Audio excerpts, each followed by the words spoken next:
In the hills, up the street, down the valley, by the sea, palaces and high streets, countrysides and SCZs. We've been here, we've been there, Veka's been just everywhere.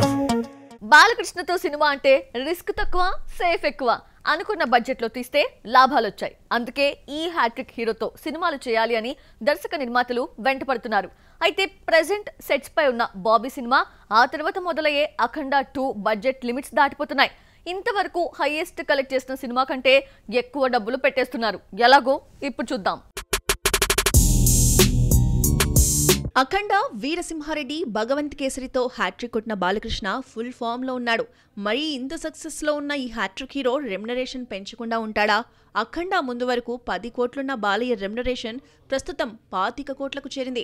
Hero పారితోషికం పెరిగిందంటే automatic గా budget కూడా పెరిగిపోతుంది. 40 నుంచి 50 కోట్లు తీసుకుంటున్న చిరంజీవి తర్వాత seniors లో second place బాలకృష్ణదే. సినిమాకు బాలకృష్ణ బడ్జెట్ పెరగడంతో పాటు బిజినెస్ కూడా పెరుగుతోంది. అఖండని 53 కోట్లకు అమ్మితే 75 కోట్లు తీసుకొచ్చింది. వీరసింహారెడ్డి దగ్గరకు వచ్చేసరికి ఒకేసారి బిజినెస్ 20 కోట్లు పెరిగి 73 కోట్లకు అమ్మగా 80 కోట్లని రాబట్టింది.